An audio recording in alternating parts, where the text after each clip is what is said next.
Hello friends, आज मैं आपको बताऊंगा यदि पशुओं के पेट में यदि बच्चा मर जाता है तो क्या इलाज करना चाहिए। जितने जो वेटरनरी असिस्टेंट हैं वो देख रहे हैं, तो यदि पशु के पेट में जब भी बच्चा बाहर निकालते हैं या मरा हुआ है तो उसके क्या ट्रीटमेंट करना चाहिए। जितने भी जो पशुपालक हैं उनको ऐसी दिक्कत होती है कि पेट में जब बच्चा मर जाता है तो हमें उसे क्या देना चाहिए, उसके बारे में, इंजेक्शनों के बारे में, क्या ट्रीटमेंट करना चाहिए, क्या देना चाहिए, और जब बच्चा मर जाता है तो कैसे उसको निकालना चाहिए, उसके बारे में डिटेल से मैं आपको इस वीडियो के अंतर्गत बताऊँगा। तो वीडियो को आप स्किप करके मत देखना, वीडियो को पूरी देखना। वीडियो पूरी देख लेंगे पूरा प्रॉपर नॉलेज मिल जाएगा।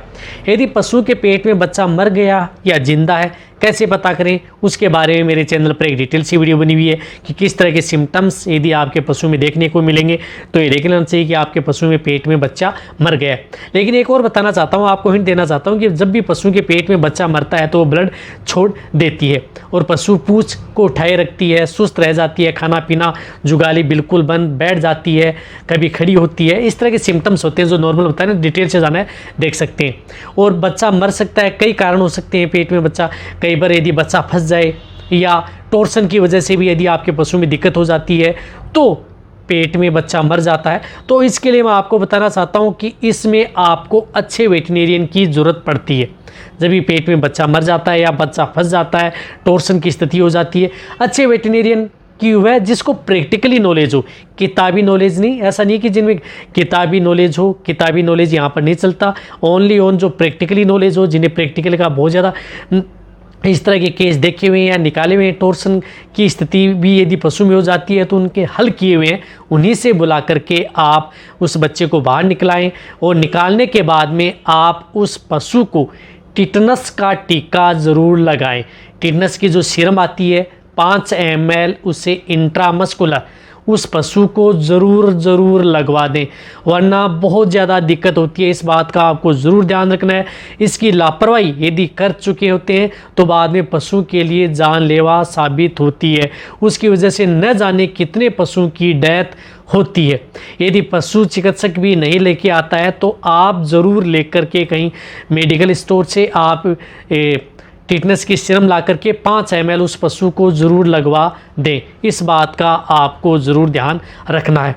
साथ साथ एक और बताना चाहता हूँ कि पशुपालकों को जैसे यदि बच्चा मर चुका है, उसको बाहर निकाला है या और कोई दिक्कत हो गई है तो आप उस पशु को अनाज न खिलाएं। बिल्कुल भी किसी भी तरह का अनाज उसको न दें, क्योंकि उसकी वजह से पशु में फूड पॉइजनिंग की शिकायत सबसे ज़्यादा देखने को मिलती है। तो इस बात का जितने भी पशुपालक हैं ध्यान रखें। उसे खल ज़रूर दे सकते हैं लेकिन अनाज बिल्कुल भी भीगा हुआ या गर्म किया हुआ बिल्कुल 3 दिन तक 4 दिन तक उसको ध्यान रखना है। हरा सूखा चारा वो आप अपने पशु को दे सकते हैं। हरे चारे से भी अवॉइड करें जहाँ तक हो सकता है वहाँ तक। तो इस बात का ज़रूर ध्यान रखना है। साथ ही साथ यदि जिस तरह से यदि पशु की डिलीवरी हो जाती है तो उसके अंदर आपको पेनिसिलिन ग्रुप की एंटीबायोटिक, जो वेटरनरी पेनिसिलिन ग्रुप, जिस प्रकार से फोर्टिफाइड प्रोकेन पेनिसिलिन है, DCRS स्ट्रेप्टोपेनिसिलिन है, वह एंटीबायोटिक इंजेक्शन उस पशु को 2.5 ग्राम से लेकर के 5 ग्राम या 40 लाख इंटरनेशनल यूनिट तक उस पशु को इंट्रामस्कुलर लगाएं। इसमें सिर्फ और सिर्फ पेनिसिलिन ग्रुप की एंटीबायोटिक का ही अच्छा रिजल्ट है।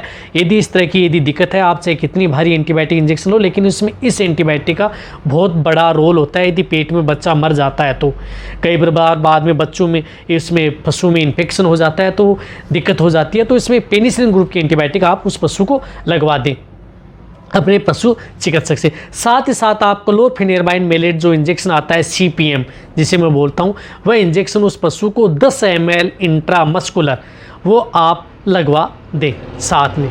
और साथ में क्या है, जब यदि आपके पशु में इस प्रकार की दिक्कत होती है या टॉर्सन की स्थिति हो गई है, बच्चे को बाहर निकाला है तो पशु को बहुत ज़्यादा दर्द भी होता है, पेन भी होता है, तो उसमें आप वेटाल्जिन इंजेक्शन, ये इंजेक्शन वेटाल्जिन इंजेक्शन 20 ml से लेकर के और 30 ml तक बड़े पशुओं को इंट्रामस्कुलर या इंट्राविनस, इसके बारे में डिटेल सी वीडियो भी बनी हुई है। वेटाल्जिन के बारे में यदि प्रॉपर जानकारी लेनी है वो भी आप जा कर के देख सकते हैं। लेकिन ये इंजेक्शन भी आप उस पशु को ज़रूर लगवा दें, बहुत ही अच्छा रिजल्ट आपको मिलेगा, क्योंकि ये लगाना बहुत ज़रूरी है, वरना आपके पशु में फीवर भी हो सकता है, आपका पशु खड़ा भी नहीं हो पाता है उसी स्थिति की वजह से। तो इंजेक्शन भी उसको लगा देना चाहिए। एक साथ जैसे यदि आप उस पे बच्चा मर गया है तो उसे आप कैल्शियम की जेल उसे ज़रूर पिला दें। जिस प्रकार से ये जेल है, अदर जो किसी भी कंपनी की हो, कोई भी जेल हो, 300 ग्राम आप उसे डायरेक्ट आप उसके मुंह के अंदर छोड़ दें। वो ज़रूर देनी है उस पशु को एनर्जी के लिए। इस बात का आपको जरूर ध्यान रखना। एक और बताना चाहता हूँ कि इस तरह के दिक्कत में पशुओं में जिस प्रकार से यदि आपका पशु जोर कर रहा है, जेर भी नहीं डाल सकता, तो आप उसमें क्लोप्रेस्टिनोल इंजेक्शन, वेटमेट इंजेक्शन का भी प्रयोग उस पशु में आप करवा सकते हैं। 2 ml इंट्रामस्कुलर ये इंजेक्शन भी उस पशु को, जिस तरह से यदि बच्चा फंस चुका, मर चुका या स्थिति हो चुकी है, तो ये इंजेक्शन लगवा दे। कई बार क्या होता है कि उसमें पशु की जो जेर है वो प्रॉपर नहीं डाल पाता है, या सर्विक्स के अंदर कुछ इस तरह का कचरा गर्भाशय के अंदर रह जाता है, तो उसकी पूरी तरह से सफाई हो जाएगी। तो ये इंजेक्शन भी उस पशु को, अपने नज़दीक जो पशु चिकित्सक है उसके द्वारा आप ये इंजेक्शन अपने पशु को लगवा लें, या आपका पशु चिकित्सक वो देख के बता देगा कि इसमें इंजेक्शन की ज़रूरत है या नहीं, या जेर ऐसे ही डाल देगा। तो इस तरह की दिक्कत, और यदि आपको कोई भी इस प्रकार की दिक्कत है, तो जो बच्चा फंस चुका है, जेर यदि नहीं डाले, तो उसमें आप जेर डालने वाली जो जितनी भी जो लिक्विड आते हैं वो भी आप उस पशु को दे सकते हैं। कोई सा भी हो, किसी भी कंपनी का हो, वो भी दे, ताकि आपके पशु में किसी भी तरह का वेजाइनल इन्फेक्शन आपके पशु में देखने को न मिले। वह एक साथ आपको 250 ml देना है, दूसरी डोज आपको 250 ml देनी है 2 से 4 घंटे बाद में, फिर आप पर डे के हिसाब से 200 ml लगातार 5 दिन दे सकते हैं। किसी भी कंपनी का हो, अच्छी कंपनी का होना चाहिए। लेकिन यदि पेट में बच्चा मर जाता है तो जो मैंने जो इंजेक्शन, जो लिक्विड और जो आपको सावधानी बताई है, वह ज़रूर आपको ध्यान रखनी है। साथ ही साथ उस पशु को एक साथ जो पानी है वह भी नहीं पिलाना चाहिए। और कई बार इस तरह की दिक्कत हो जाती है कि पशु में यदि बच्चा फंस जाता है और हो जाती है, तो ऑपरेशन की भी, या बच्चा अंदर मर गया है तो फूल जाता है, तो वो बच्चा बाहर निकल पाता है, तो उसमें ऑपरेशन किया जाता है। यदि आपके पास वेट सर्जन, यदि डॉक्टर हैं, तो उससे आप ऑपरेशन करवा करके भी आप अपने पशु की जान बचा सकते हैं। इस बात का भी आपको ज़रूर ध्यान रखना है। यदि कहीं पर भी यदि बच्चा मर जाता है, अंदर यदि छोड़ देते हैं, फूल जाता है, तो यदि आसपास कहीं पर भी यदि वेट सर्जन है तो उससे सलाह ज़रूर ले लें, ताकि आप अपने पशु की जान बचा सकें। वरना उसकी बिना भी आपका पशु कई बार ख़त्म हो जाते हैं। इस बात का भी आपको ज़रूर ध्यान रखना है।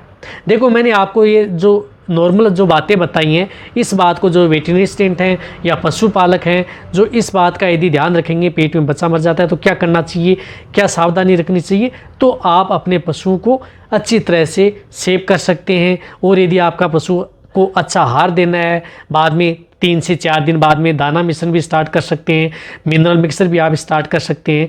किसी भी तरह का कैल्शियम, अदर जो भी आप अपने पशु को देते हैं, वह आप अपने पशु को दे सकते हैं। यदि आपको ये मेरी वीडियो अच्छी लगी है तो नीचे जाके आप कमेंट में लिखें।